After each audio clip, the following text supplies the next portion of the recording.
Ayan. So, ang pag-uusapan po natin ngayon ay napag-usapan na rin natin nung mga nakaraang mga buwan na pag-aralan po natin yung Book of Ephesians. Pero ngayon po, i-highlight po natin kung sino ba tayo nung hindi pa natin nakikilala si Jesus Christ at kung sino na tayo ngayon nakilala natin si Jesus Christ. So, marami sa atin pwedeng sabihin, paulit-ulit yung sinasabi natin. But it's extremely important na maunawaan at maintindihan ng bawat isa sa atin kung sino na ba or ano na ba ang niyayakap nating identity ngayon. Yan. So ano po ba, bago po ang lahat, ano po ba yung mga commonly na ginagawa ng mga tao pag sinasalubong ang bagong taon? Nandyan po yung pagpapuputok, fireworks, amen po ba? Pamahiin, ano yung mga pamahiin na alam po natin? Yung sa prutas, di ba po? Sa prutas, kailangan kompleto yung 12 na prutas na bilog. So ano daw po mangyayari pag hindi kompleto? Di ba? Parang mamalasin or hindi mo wina-welcome yung swerte sa susunod na taon. Ano pa? This year, year of ano ngayon? Year of the Dragon ba? Ang alam ko, Year of the Rat ngayon eh. Year of the Rat yata. Ayan po. So, ayan, 12 na prutas. Tapos marami sa mga tao, even yung mga Kristiyano, ginagawa rin po yung New Year's resolution eh, di ba po? Tapos ano nangyayari at the end of next year? So, same pa rin. Di ba po? Sino po ang guilty dyan? Marami sa atin, may mga tulad niyan, bilang mga Kristiyano. Huwag na po natin ilayo. Marami tayong mga pinangako sa Lord na hindi natin natupad. Nung pinangako natin nung umpisa ng taon, pero hindi nangyari nung patapos na ang taon. Okay po? So, ayun po, most people, ito po yung mga kadalasang pinapractice ng mga tao to welcome the new year with high hopes of becoming better. So, yung mga ginagawa nila yung mga ceremonies na yon, may mga kung anong kinakabit, sinasabit-sabit sa loob ng bahay, yung mga prutas na yan, New Year's resolution, tatalon, pag bagong taon. Kasi ako ilang beses ginawa yung pagtalon, hindi naman ako tumangkad eh. So, ano po ibig sabihin nun? Ini-aim natin na maging better sa susunod na taon, better person, to have a better life, better job, better career. But we Christians all know that these practices doesn't truly help us. Hindi po talaga siya nakakatulong sa atin kapag ginawa natin yung mga practices na yun. Amen po ba, mga kapatid? And they just make us more blind about the truth of God. So hindi lang, wala talaga nangyayari sa atin pag ginagawa natin yun, but it makes us even more blind. Nagiging bulag tayo sa katotohanan ng Panginoon once na ine-entertain pa natin or ginagawa pa natin yung mga practice na yun na wala namang basihan. Amen po ba, mga kapatid? Ngayon, bilang mga Kristiyano, ano ba dapat ang ine-expect natin sa susunod na taon? More prosperity? More good health? Lagi bang positive lahat? Hindi. Bilang mga Kristiyano, dapat isipin natin at i-expect na natin na there will be more trials in the coming year. More trials, mga kapatid. Kasi kung walang trial, diba po, hindi po natin matututunan mag-endure, hindi natin matututunan mag-persevere. Ano pa po i-expect natin this coming year? More temptations. Diba po? Amen ba, mga kapatid? There will be more temptations. Sa iba't ibang klase ng kasalanan, there will be temptations. Diba po? Mapa sa emosyon, sa mental, sa sexual, spiritual, di ba po? Sa kapwa natin, minsan may mga temptation na may mga pagkakataon na naiinis tayo, nagagalit tayo.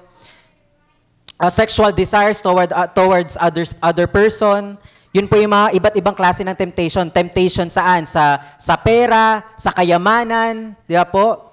At marami pang iba. Maraming paraan tayo tinetempt ng kaaway para tayo ay bumigay. Amen po ba, mga kapatid? More pains to endure. Marami pang sakit ang mararanasan natin the following year. At more danger. Di ba po? Kasi ang mundo po natin, alam naman po natin na pagulo ng pagulo ang mundo. So, i-expect natin bilang mga Kristiyano, wag na natin bulagin yung sarili natin. Wag na natin i-ignore yung katotohanan na maraming pangit pa na mangyayari sa atin na kailangan nating i-endure bilang mga Kristiyano. Kasi kung i-expect natin laging next year, laging maganda ang mangyayari. Hindi po, never mangyayari yon. Kasi papangit ng papangit, pasakit ng pasakit ang buhay ng isang Kristiyano. Kasi kung hahanapin natin ang kaligayahan sa mundo, yeah po. So if we do not equip our minds, ang isip po natin, kung hindi natin i-equip sa Tagalog po, hindi natin hinahanda Kumbaga, wala tayong sandata, wala tayong pananggalang, wala tayong panlaban. Diba po? Hindi natin i-equip ang isip natin at ang puso natin with the Word of God, we will become weaker. Mas magiging mahina tayo the following year. To the point that sin already chokes our prayer and devotion. Ano ibig sabihin nun, mga kapatid? Ang sabi po nito, ito na based on experience din, if you are not filled with the Word of God, your prayer and your time with God will be choked, sinasakal. Kaya ang hirap magdasal, ang hirap manalangin, ang hirap magbasa, ang hirap makinig, ang hirap makipag-usap sa kapwa Kristiyano. Kapag ikaw, punong-puno ka at sinasakal ka ng kasalanan, hindi makalabas, choke. Yun po yung term na ginamit nung isang pastor na binabasa ko din yung mga preaching niya. It chokes, sinasakal niya ang prayer natin at devotion. Ngayon, if we are filled with the Word and filled with the Spirit of God, ganun din po ang nangyayari sa kasalanan. Hindi po kayang lumaban ng kasalanan if we are filled with the Holy Spirit. So, ayun po yung ipag-uusapan natin ngayong taon na to. Bago po ang lahat, tayo po ay tumayo at basahin po natin ang salita ng Panginoon. At tayo po ay manalangin muna bago tayo mag-aral ng salita niya. So basahin po natin sa Ephesians chapter 4, verse 22 to 24 ng sabay-sabay. You were taught with regard to your former way of life to put off your old self, which is being corrupted by its deceitful desires, to be made new in the attitude of your mind, and to put on the new self, created to be like God in true righteousness and holiness. Hallelujah. Ama, salamat po sa iyong salita, Panginoon. Hindi kami karapat-dapat, Ama, na tumayo sa inyong harapan.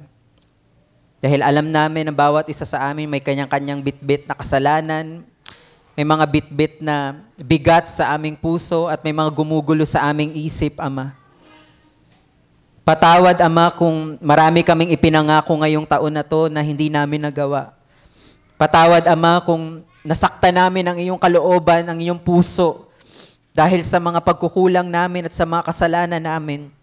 Patawad, Ama, kung kami ay sa maraming pagkakataon nahulog sa temptation, nag-give in sa temptation, Lord. Patawad po, Ama. Wala po kaming ibang pupuntahan kundi ikaw lang, Ama. Kaya naririto kami ngayong umaga na to, Panginoon, dumudulog sa inyo. Dalangin namin, Ama, na mangusap ka sa bawat isa sa amin ngayong umaga na to. Ako po bilang tagapagsalita, Panginoon, even ako, Lord, marami akong pagkukulang sa inyo at hindi ako karapat-dapat na tumayo sa harapan. Pero Lord, naririto ako dahil alam ko, Panginoon, na meron kang inatasan sa akin, Panginoon, at gamitin mo ako, Panginoon, bilang instrumento mo. Ikaw na po mismo ang magsalita sa akin at sa bawat isa sa amin, Lord, kung ano ba yung dapat naming matutunan bilang mga Kristiyano. Dalangin namin as we hear your word, Lord, renew our minds and our hearts, Lord. Equip us with your word. Fill us with your spirit. Hallelujah. In the name of Jesus, we pray. Amen and amen. Sige po, pwede na po kayo umupo. Ayan, napag-aralan na po natin Ephesians chapter 4, verse 22 to 24. Pero i-recall lang po natin tong part na to. Sabi doon, you were taught with regard to your former way of... May Tagalog ba tayo dyan na naka-ready? Ayan. You were taught with regard to your former way of life to put off your old self, which is being corrupted by its deceitful desires, to be made new with the attitude of your mind. So if... to be made new with the attitude of your mind. So if you want... Wait lang, mali pala. And to put on the new self, created to be like God in true righteousness and holiness. Sa Tagalog po, iwan na ninyo ang dating pamumuhay. Hubarin na ninyo ang inyong dating pagkatao na nasisira dahil sa masasamang pagnanasa. Magbago na kayo ng diwa at pag-iisip at ang dapat ninyong isuot ay ang bagong pagkatao na nilikhang kalarawan ng Diyos at nahahayag sa matuwid at banal na pamumuhay ayon sa katotohanan. Ayan po. Nung sinabi ni Paul dito na you were taught with regard to your former way of life, alam naman po natin yung buhay natin nung hindi pa natin nakilala ang Diyos, di ba? May kanya-kanya po tayong karumihan. Lahat tayo talagang lumalangoy sa putikan. Di ba po? Lumalangoy sa karumihan. Di ba po? So Paul clearly says that we must leave the past and entirely break it. Nung sinabi niyang to put off your old self. Hubarin ninyo. Alisin ninyo ang luma ninyong pagkatao, which is being corrupted with its deceitful desires. Corrupted po lumang pagkatao natin, lumang anyo natin. We do not accept Jesus and treat Him like an addition to us being us, but our old self must die and He now becomes our new life. So, pag ikaw ay isang tao na walang pagkakakilanlan sa Panginoong Jesus, hindi mo kikilalanin si Jesus Christ na addition sa buhay mo para mas maging better person ka. But instead, alisin mo yung dating ikaw. Kasi pag ikaw pa rin yan, tas addition si Jesus Christ, nag-i-exist pa rin yung lumang ikaw. So kailangan alisin natin yung lumang tayo at isuot natin ang pangalan ni Jesus Christ sa katawan natin. Ayan po. To be made new in the attitude of your minds.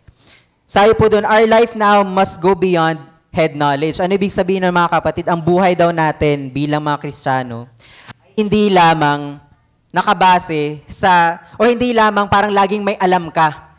Hindi lang puro kaalaman. But it must absolutely include head knowledge and influence our whole manner of thinking. Yung nalalaman natin, it influences our thinking, kung paano tayo mag-isip. Hindi lang siya parang 1+1 sa utak natin, tas hindi natin maa-apply sa tunay na buhay. Diba po? So ganun din po mga kapatid ang pagkakakilala natin kay Jesus Christ. Na hindi lang siya kaalaman na si Jesus Christ ay Panginoon, kundi kung paano tayo mag-isip, paano tayo mamuhay, paano tayo kumilos, paano tayo magsalita, ay lahat dapat nakaayon sa kung ano yung nalalaman nating katotohanan. This is not just in the sense of knowing facts, but the ability to set our minds on the right things. Sabi po ni Charles Spurgeon, isa po sa mga theologians, so if you want to know the Lord Jesus Christ, you must live with Him. Mamuhay tayong kasama siya. First, He must Himself speak to you. So hindi natin tatrabahuin, mga kapatid, ang pagkakakilala natin kay Jesus Christ. Ang unang step sa pagkaligtasan ng isang Kristiyano ay si Jesus Christ mismo ang nangusap sa bawat isa sa atin. So hindi po natin siya, kumbaga, ikaw lost ka nga eh. So pag lost ka, hindi mo talaga mahanap yung daan pabalik. Unless may magsabi sa'yo o may magturo sa'yo. At yun yung ginawa ni Jesus Christ sa atin. First, He must Himself speak to you. And afterwards, you must abide in Him. Tsaka pa lang tayo nakakasunod sa Panginoon. Kasi nga, sabi po, di ba sa Book of Romans, walang ni isang tao ang nakasunod sa kalooban ng Diyos. Lahat po tayo tinalikuran natin ng Panginoon dahil minahal natin ang kasalanan. Ayan po. First step, He must Himself speak to us. And afterwards, we must abide in Him. Tsaka pa lang po tayo makakasunod sa Panginoon kung siya ay nangusap na sa atin. Hindi tayo basta-basta nakakasunod kasi nga, malabong mangyari yon dahil mahal natin ang kasalanan. Yeah po, malabo po yung mangyari unless magsalita sa atin si Jesus Christ. He must be the choice companion of your morning hours. Ayan, morning hours, sabi po ni Charles Spurgeon. He must be with you throughout the day, and with Him, you must also close the night. So ganito po daw dapat ang buhay ng isang Kristiyano. Mula umaga hanggang sa pagtulog natin, kasama natin, at si Jesus Christ ang ina-acknowledge natin na companion natin. And as often as you may wake during the night, you may say, when I awake, I am still with Thee. I am still with you. Kumbaga, kung ano man mangyari ngayong araw na to, matutulog ka at alam mo, sigurado ka sa sarili mo na paggising mo sa umaga, kilala mo pa rin at kasama mo pa rin si Jesus Christ. So yun po dapat ang mindset nating mga Kristiyano. At I hope yun po yung i-store ng Lord sa puso natin, even ako, kasi tinuturuan din po ako ng Lord sa verse na to. And to put on the new self, created to be like God in true righteousness and holiness. Put on the new self. Di ba po? Put off the old self and put on the new self. Created to be like God in true righteousness and holiness. The new man is the new creation created in us at conversion. It is the person created according to the image of Jesus Christ and instinctively righteous and holy. Ano po ibig sabihin ng instinctively righteous and holy? Ibig sabihin, automatic, righteous ka at holy ka before God because you are clothed with the righteousness of Jesus Christ. So kung wala po si Jesus Christ, marumi po tayong haharap sa Panginoon at masusunog po tayong lahat. Hindi po natin kayang lumapit sa Panginoon dahil masusunog. Totoo po yung yung mga expression ng mga tao, even yung mga hindi Kristiyano na, uy, wag ka magsimba dyan, masusunog ka, tapos nagtatawanan. Di ba ganun yung mga biruan? Pero sa realidad, yun po talaga ang totoo. Hindi po makakalapit sino man sa atin dahil balot tayo ng kasalanan unless suot natin ang pangalan ni Jesus Christ sa buhay natin. Hindi tayo righteous sa paningin ng Panginoon at hindi tayo holy sa paningin ng Panginoon without Jesus Christ. Kaya si Jesus Christ lang po talaga ang kailangan natin. It is in contrast. Po, yung righteousness and holiness, it is in contrast to the old man. Ano ba ang description ng old man? Who is the person inherited from Adam. Po, si Adam at si Eve. Di ba po? Sila po ang pinakaunang ninuno natin na tumalikod sa Panginoon. At hindi natin rin pwedeng isisi sa kanila kasi dumadaloy na sa dugo natin, mga kapatid, ang kasalanan. Hindi sila Eva at Adan lang naman di sumunod, kaya lang naman ako nagkaganito kasi dahil sa kanila. Hindi natin pwedeng ganon kasi hindi natin maluloko ang Panginoon and who instinctively rebels against God. So, instinctively, ibig sabihin, matik yan, rebellious tayong lahat sa Panginoon. Kaya kailangan natin ng bagong identity. Amen po ba, mga kapatid? Gising pa po ba kayo? Paki-topic nga po yung katabi nyo. Ayan, gising kapatid. Ayan, so, sabi po ni John Piper, may dinescribe po siya na 6 layers of corruption apart from Christ. So, sinabi po ito dun sa unang verses sa verses 17 to 21. So if we look at the verses 17 to 21 ng same book po, Ephesians chapter 4, where Paul, for the third time in his letter, lays bare the moral misery of life without the saving grace of God.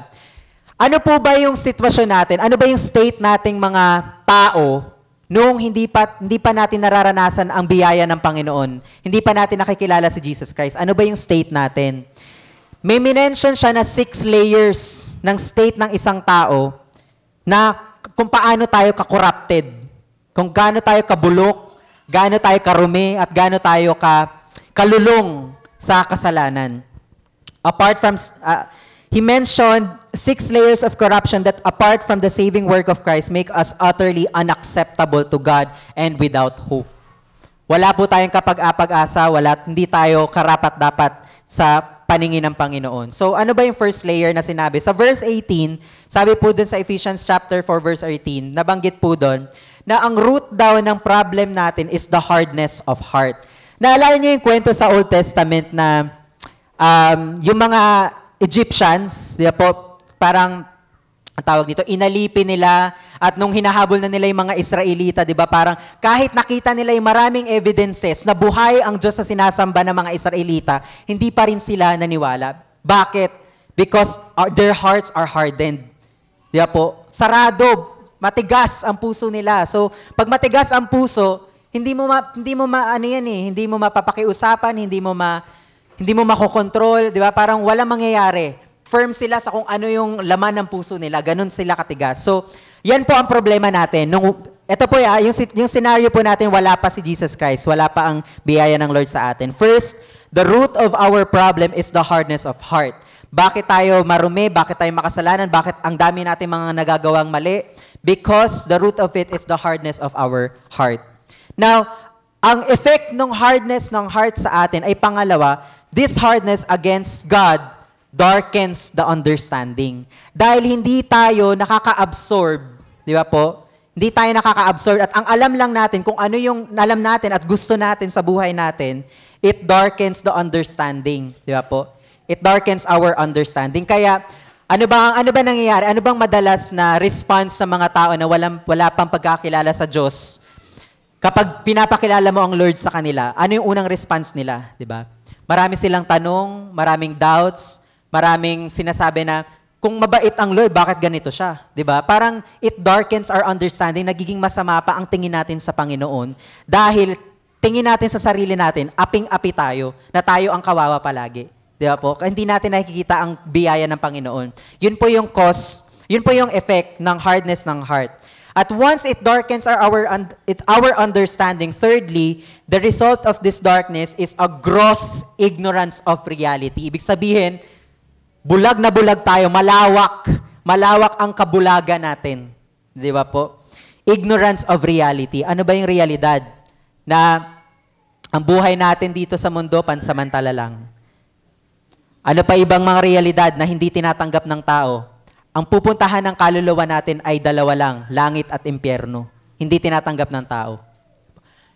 Ang Diyos na sinasamba natin ay iisa lang, hindi tinatanggap ng maraming tao. Ignorance. Kaya marami sa atin, may kanya-kanya na tayong sinasambang Diyos. Hindi man katulad ng iba na may, let's say, may mga santo or meron pa mga Buddha, di ba po? Hindi man ganon. Minsan sinasamba na rin natin yung mga bagay na meron tayo. Di ba po? Yung mga material na bagay, yung sarili natin, yung pamilya natin, sinasamba na natin. So, malawak, maraming way para ma-describe kung gaano ka-ignorante ang isip ng isang taong may matigas na puso at na-darken na ang understanding, nabulag na. Nabalot ng kadiliman ang understanding. Now, dahil malawak na ang ignorance natin, ano ba sa Tagalog ng ignorance? Parang kamangmangan. Wala tayong alam sa nangyayari sa paligid natin. Basta ang thinking natin is go with the flow lang. Hindi po pala ganun.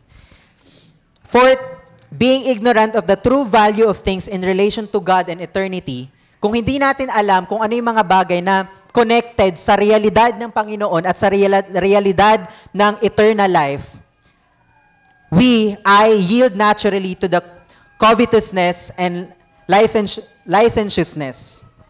Ayan po. So nabubulag na tayo mga kapatid. This leads in the fifth place to a life of utility, senseless life. Pero na tayong senseless life. Ibig sabihin, parang kumikilos tayo sa mundo to na wala tayong walang kasensense ang buhay natin. Amen po ba? The sixth layer of our corruption and the one that steals our hopelessness without some mighty work of salvation, namely, that we are alienated from the life of God. Alienated from the light of God. So makikita rin po natin to sa verse 17 to 21. Pag sinabing alienated from the light of God, ano ba ibig sabihin ng alien, mga kapatid? Hindi ka taga ron sa lugar na yun. Pag pumunta ka sa isang lugar, pero hindi ka taga ron, alien ka. So ganun din tayo, mga kapatid. Sa buhay na kasama ang Panginoon, kung hindi natin siya kilala, alien tayo doon. Hindi niya tayo kikilalanin bilang mga anak niya, mga kapatid. Amen po ba? Naintindihan po ba natin yung 6 layers? Our hardness and darkness and ignorance and licentiousness and futile behavior are the marks and motions of living dead men. Ito po yung sinabi ni Jesus Christ. Bakit daw tayo itinuturing na we are living dead men? Ibig sabihin, kahit buhay tayo, humihinga tayo, nakakapag-isip at nakakapagsalita tayo, we are considered dead men. Patay po tayong lahat. Kaya sinabi, naalala niyo po yung sa Luke chapter 9 verse 60, ang title ng chapter na yun is Cost of Following Jesus Christ, na mayroong isang lalaki na lumapit kay Jesus Christ at sinabi niya na gusto kong sumama sa iyo at gusto kong sumunod sa inyo. Pero ang sabi ni Jesus Christ parang, sige, sumama ka sa akin, sa amin, kasama din yung mga disciples niya. Pero sabi ng lalaki na yun, parang, wait lang po, parang gano'n, ililibing ko lang po muna, kasi namatay yung tatay, ililibing ko lang muna yung tatay ko. Pero anong sabi ni Jesus Christ? Let the dead bury the dead. Ibig sabihin, hayaan mong ang mga patay ang maglibing sa patay. Ano ibig sabihin nun? Yung maglilibing dun sa patay na physically patay, po, ay mga buhay, pero patay spiritually. Kaya yung sinasabi ni Jesus Christ na let dead bury their dead. Tama? Let the dead bury their dead. Po. Sa Luke chapter 9 verse 60. So ibig sabihin ng mga kapatid, pwedeng ang isang tao ay makoconsider na isang patay kahit humihinga pa siya kapag hindi natin kilala ang Panginoon.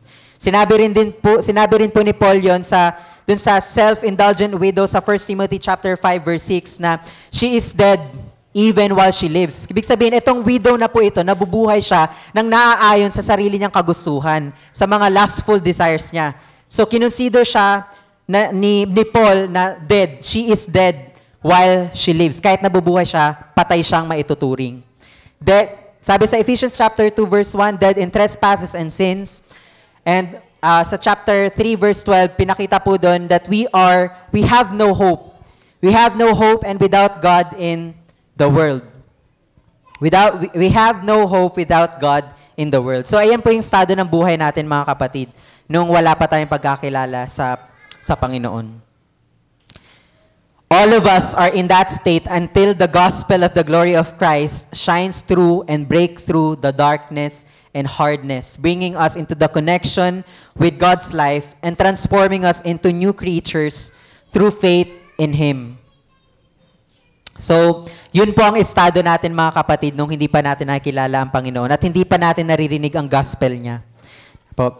Before we can escape from all the hardness and darkness and futility of the old life, bago tayo makaalis sa ganong karuming buhay at madilim na buhay, at alam niyo po yun, kung paano man natin i-describe, kasi kanya-kanya naman po tayo ng experience, kanya-kanya tayo ng mga testimony kung sino ba tayo nung hindi pa natin nakikilala si Jesus Christ. Di ba po? Parang lahat tayo may karumihang taglay. Amen po ba, mga kapatid?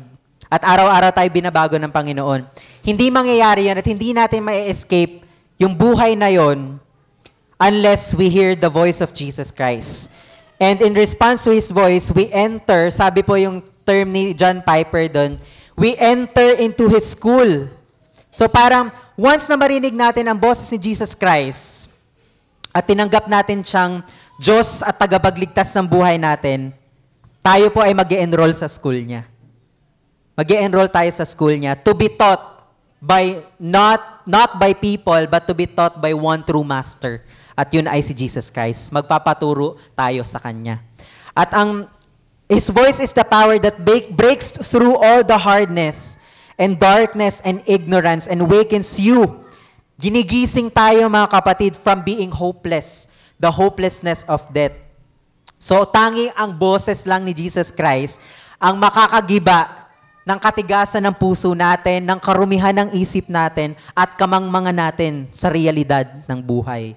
Amen po? So, boses lang po ni Jesus Christ, wala nang iba. Hindi boses ko, hindi boses ng katabi natin, diba po? Hindi boses ng pamilya natin, boses lang ni Jesus Christ. So, kung at the moment, mga kapatid, meron tayong parang may gumugulo sa isip natin, sa puso natin, ngayon may kanya-kanya tayong tinatahak na problema, yung tipong mag-e-end na yung taon, pero ang dami pa rin problema. Amen po ba? Ayun, praise God, isa lang yung nag-amen. Yung iba, wala na problema, na-reset na. Ang aga po, wala pang 12:00. Mamaya pa marireset. Anyway, so ayun po, kumbaga, wala po talaga tayong ibang hahanapin kundi tanging boses lang ni Jesus Christ. Po, gano'n man kagulo, gano'n man kabigat, ang Diyos lang ang nakakaalam ng buhay na. Sabi nga, di ba, bilang niya ang buhok natin. Di ba po? Ano ibig sabihin nun? Ganun, kung tutuusin, para expression na lang ng tao yun. Pero yung buhok niya, mas malawak pa ang pagkakilala ng Panginoon sa atin. Di ba? Deep down in our hearts, sa kaloob-looban natin, kilala ng Panginoon ang sarili natin. Di ba po? More than we know ourselves. Di ba po? Balikan po natin yung main verse natin, Ephesians chapter 4, verse 22 to 24. Sabi ko, nabanggit ko po kanina na mag-e-enroll tayo sa school ni Jesus Christ at ito po yung magiging course outline natin pag pumasok tayo sa school ni Jesus Christ. Sabi po, you were taught with regard to your former way of life to put off your old self which is being corrupted by its deceitful desires, to be made new in the attitude of your minds, and to put on the new self created to be like God in true righteousness and holiness. So, sa verse 22, ito po ang tayo bago tayo mag-enroll. May table tayo dyan. Nalagay ba yung table? Ayan. So sa verse 22, ito po yung bago tayo pumasok sa school, bago tayo mag-enroll sa school ni Jesus Christ. So first is old person. Kung sino tayo, marumi tayo, lahat tayo punong-puno ng kasalanan, wala tayong kapag-asa, hinahanap natin ang kaligayahan sa mundo pero hindi natin mahanap. Then, accords to the former life. Ibig sabihin ng accords, in accordance, nakikiayon ka. Diba po? Yung buhay mo, nandun pa sa mundo. Diba po? Corrupted through desires. Ano ibig sabihin? Ano ba sa Tagalog ng desire? Parang may mga wishful, may mga nais, tama. May mga nais ka na hindi na rin tama, hindi tama sa'yo. Diba po? Based on deceit. Ibig sabihin, ang Tagalang deceit ay parang naloloko ka eh, 'di ba? Naloloko ka ng kaaway, 'di ba po? So nabubuhay tayo ng ayon sa kalooban ng kaaway, hindi sa kalooban ng Lord. Now, if we enter to the school of Christ, ito na po dapat ang identity natin. Take note po hindi po natin ito aaralin. Hindi po natin siya pag-iigihan, hindi hard work natin. Ito po ay ginawa na, created na ng Diyos at isusuot na lang natin, ikikerry na lang natin. So walang kahirap-hirap. New person, we accord to God, created in righteousness and holiness and based on truth. Unlike sa ibang mga schools na kailangan mong kumayod, kailangan mong mag-aral, kailangan mong magpuyat. Di ba po, sino yung mga kabataan dito nagpupuyat kaka-review? Ay, wala nagpupuyat. Ay, meron. So, yun po yung school, ang term nga na school of legalism. Ibig sabihin, mayroong formula na sinusunod, may standard na sinusunod para maging maayos ka na estudyante. Pero ang school natin, bilang mga Kristiyano, once nakilala na si Jesus Christ, ay umaten tayo ng school of grace. Ibig sabihin, yung identity natin, yung gusto nating maging, nandiyan na, isusuot na lang natin. Di ba po? Kailangan lang natin tanggapin ng buong buo. Di ba? Yung new identity natin. So napakadali mga kapatid, hindi natin kailangan paghirapan kasi paghihirapan natin yan, hindi natin magagawa yan. Naalala niyo yung sinabi, mas madali pang makapasok sa butas ng karayong isang kamelyo kaysa isang mayaman na makarating sa langit. Marami pong ibig sabihin yon mga kapatid. Ibig sabihin, hindi po natin kayang maging hardworking para ma-achieve yung eternal life at ma-achieve itong righteousness and holiness. Christianity is not like other schools which we enroll and then work hard to change ourselves. Yun po madalas kasi, di ba, sa mga moral school, tinuturuan tayo ng values, tinuturuan tayo ng mga kung ano-anong mga pamantayan ng school, di ba po, para mas mabuti tayo at maayos na estudyante. Di ba po? It is not a school of legalism in which we have excessive, parang sobra yung pagsunod natin sa rules at formula, but it is a school of grace. Naalala ko po yung kwento ni Joyce Spring sa interview niya kay, tama ba, Will Dasovich ba? Tama ba? Tama ba? Will Dasovich. In-interview siya. Kumbaga, yung explanation dito na school of legalism or school of grace, anong pinagkaiba nila? Sa school of legalism, may formula. Sa school of grace, wala. Diba po? Sa school of legalism, yung nabanggit ni Will Dasovich na, kapag ikaw ba ay wala kang sinaktan na tao, naging mabuti ka, naging mapagbigay ka, naging mabait ka, wala kang kaaway nung nabuhay ka sa mundo, pero wala kang pagkakilanlan kay Jesus Christ, mapupunta ka ba ng langit o hindi? Ang sabi ni Joyce Spring, hindi. Yeah po? Kasi parang may sinusunod kang formula eh. Magiging mabait ka, magiging mabuti ka, parang magiging hardworking ka pagdating sa pagiging mabuting tao. Yeah po? Pero dun sa isa, kapag ikaw na may magnanakaw, nakapatay ka ng tao, nakagawa ka ng pinakamatitinding krimen, pero nakilala mo si Jesus Christ at tinanggap mo siyang Lord and Savior mo, mapupunta ka ba sa impyerno o mapupunta ka sa langit? Sabi ni Joyce Spring, mapupunta ka sa langit. Kaya po, dahil kahit gaano ka man karumi, sinuot mo ang righteousness at holiness ni Jesus Christ nung tinanggap mo siya. Kaya po, hindi mo kailangan ng hardworking, hindi mo kailangan maging hardworking. Yeah po? Hindi mo kailangan trabahuin ang kaligtasan mo kasi hindi mo yun makukuha. Kailangan mo lang tanggapin si Jesus Christ. Malinaw po ba sa atin mga kapatid? Praise God. Ayan. In between these verses, we can find a bridge connecting to the old self, from the old self to the new one that is renewing our mind. So, sa verse 23, nabanggit doon yung renewing ng isip natin. Paano ba natin ma-achieve? Paano ba magkakaroon ng new person sa atin? Di ba po? Bridge doon is renew our minds. Di ba po? Kaya pag nagpipray tayo, we ask the help of the Lord to renew our hearts and our minds kasi hindi natin kayang baguhin ang sarili natin. In verse 22, the old person is corrupted by the desires that are fueled and fired by deceit, by lies, and by the absence of truth. When your mind is deceived, you can even love to drink poison. Ibig sabihin nun mga kapatid, pag ikaw, deceive ka, parang, nadaya ka ng kaaway. Kahit painumin ka ng lason yan, iinumin mo. Kasi nga, napikot ka na eh, naloko ka na eh. Kaya po, iinumin mo. Kasi nga, you are deceived. Kaya po. But notice in the verse 24 that the new person is created in righteousness and holiness that is fueled and fired by truth. Katotohanan. Right attitudes and emotion and actions are born from true views of spiritual reality. So, ibig sabihin, hindi ka na madaling maloko, alam mo na yung katotohanan at nandyan na yan.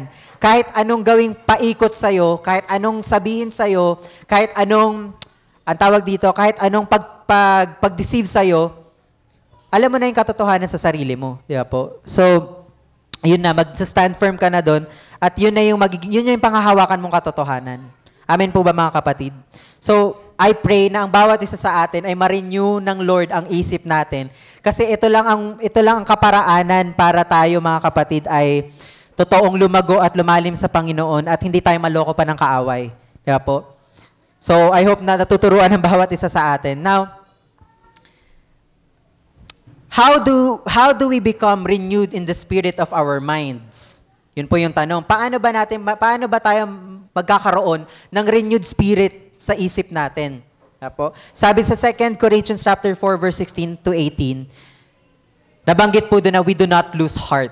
We do not lose heart. The answer is to fill the mind continually with the truth about spiritual, eternal, heavenly reality. Continually, mga kapatid, tuloy-tuloy. Kasi everyday, mga kapatid, may pagbabago na nangyayari sa atin. Dahil hindi po instant na totally it is a process. Diba? May process po ang sanctification sa bawat mga Kristiyano. Diba po? Spiritually, eternally, and heavenly reality, dapat patuloy po natin pinupunan ang isip at ang puso natin ng salita ng Panginoon dahil yun po ang katotohanan. At ang sabi ni Paul, kahit gaano kahirap, mga kapatid, pag nakilala mo na si Jesus Christ, do not lose heart. Do not lose heart kahit may mga pagkakataon na pumapalya, bumibigay, nanghihina, diba po? Naiiyak, namumroblema, nasasaktan. Do not lose heart. Yun lang po talaga yun po yung instruction ni Paul sa atin. Kasi araw-araw magiging mahirap pa rin para sa atin. Kailangan lang natin hanapin ang kagalakan natin sa kabila ng mga paghihirap natin. Amen po ba? So yun po yung i-expect natin the following year. Now, punta na po tayo sa ating conclusion. Sabi po sa Ephesians chapter 3 verse 16 to 19, bago po ako pumunta doon, malinaw po ba sa atin yung 6 layers at ano ba ang kaibahan ng old self sa new self, mga kapatid? Ayan. Ephesians chapter 3 verse 16 to 19, sabi po sa prayer ni Paul, I pray that out of His glorious riches, He may strengthen you with power through His Spirit in your inner being, so that Christ may dwell in your heart through faith. And I pray that you, being rooted and established in love, may have power together with all the Lord's holy people to grasp how wide, how long, how high, how deep is the love of Christ. And to know this love that surpasses knowledge, that you may be filled to the measure of all the fullness of God. Yan, so, may ano na po. Ano ba tawag dyan? May naputo ka na siguro. Mag-ingat po tayo mamayang gabi, wag na po tayo magpaputok. Ayan, praise God po. I invite everyone to stand po at tayo po ay mag-e-end na po. Ephesians chapter 3 verse 16 to 19. Ayan, balikan ko lang po ulit. Ito po yung prayer ni Paul. At dalangin ko, ito din maging prayer natin sa bawat isa sa atin. I pray that out of His glorious riches, He may strengthen you with the power through His Spirit in your inner being. May Tagalog ba tayo nito? Pwede ba tayong... Sige, okay lang. So that Christ may dwell in your hearts through faith. Ipanalangin natin ang bawat isa sa atin, mga kapatid, na ang kapangyarihan ng Panginoon ay maranasan natin kasi sabi ko nga po, kailangan nating iwan na yung old self natin at malabong nating mabago ang sarili natin. That Christ may dwell in our hearts through faith. And I pray that you, being rooted and established in love, panalangin din po natin na maging rooted tayo sa pag-ibig at established tayo sa pag-ibig ng Panginoon na kahit ano mangyari sa atin, alam natin at pinangahawakan natin na mahal tayo ng Panginoon. May have power together with all the Lord's holy people. Ayan, kahalagahan po ng pagtitipon-tipon, mga kapatid, nakikita natin ang kahalagahan nun. To grasp, para maintindihan natin kung gaano kalawak, kahaba, kataas, at kalalim ang pag-ibig ni Jesus Christ. Kasi mga kapatid, kung mababaw lang ang understanding natin ng pag-ibig ni Jesus Christ sa atin, hindi natin ma-appreciate ang grace. Amen po ba? Hindi natin ma-appreciate ang mercy ng Panginoon sa atin. To know that His love, this love that surpasses knowledge, that you may be filled to the measure of all the fullness of God. Hallelujah. Paul prayed for us that we may have power to comprehend with all the saints what is breadth and length and height and depth, and to know the love of Christ which surpasses knowledge, that we might be filled with all the fullness of God. Because when our mind is filled with the love of Christ and with all the fullness of God, then the spirit of your mind is renewed and freed from the deceit of the world. Kapag tayo po ay puno ng kapangyarihan ng Panginoon at filled tayo ng Spirit, our minds are renewed at pinalaya na tayo sa deception ng mundo.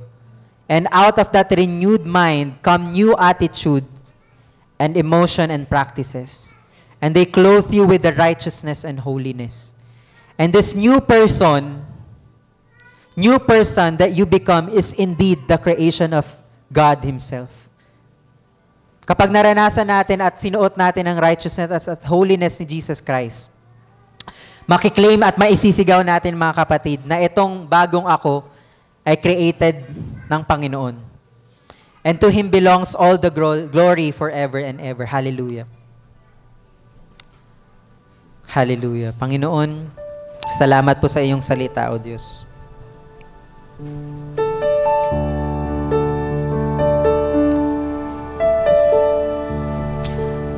Ama, alam mo ang laman ng puso namin ngayong umaga na to at alam mo ang laman ng isip namin. Marahil sa amin, marami sa amin, Panginoon, hindi pa totally naiiwan yung dating kami. May mga pagkakataon, Lord God, na bumibigay kami, Panginoon, kapag tinitempt kami ng kaaway, Lord, at nagagawa namin yung mga bagay na nagagawa namin dati nung hindi pa namin ikaw kilala. Ama, tulungan mo kami, mahabag ka sa bawat isa sa amin. Hindi namin, Panginoon, hindi ka namin kayang lokohin, O Diyos. Hindi ka namin kayang pekein. Kaya lumalapit kami sa inyo, Panginoon. Itama niyo po ang aming mga puso. Maranasan namin ang inyong kapangyarihan, Panginoon, muli.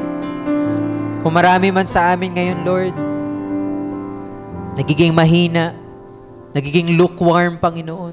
Sabi mo, isusuka mo kami, Panginoon. Pero, nalumalapit kami sa inyo, Panginoon, ngayong umaga na to, Lord.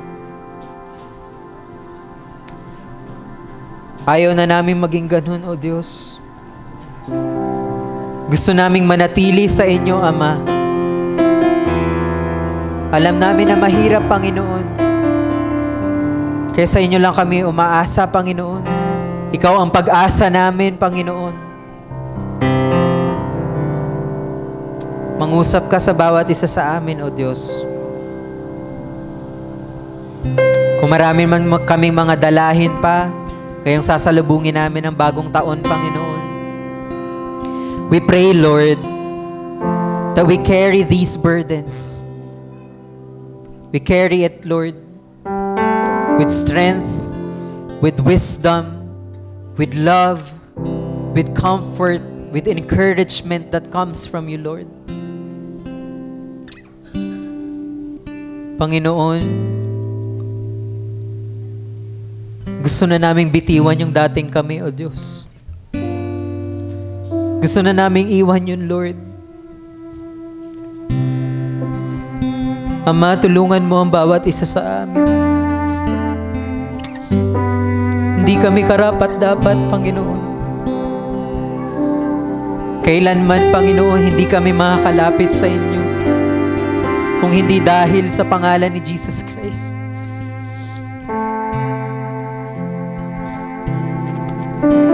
Patawad po, Ama. Ama, linisin mo ang aming mga puso. Linisin mo ang aming mga isip. Itama mo, Panginoon, ang lahat ng mga salitang lumalabas sa aming bibig. Itama mo, Panginoon, lahat ng mga kilos ng aming katawan, O Diyos. Tulungan mo kaming hubarin na kami, Panginoon. Ang dating kami, ang lumang kami. At isuot namin ang pangalang Jesus sa buhay namin.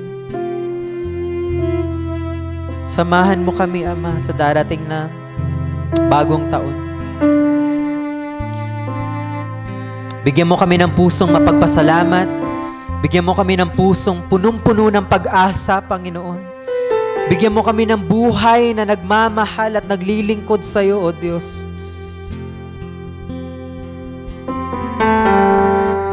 Hallelujah.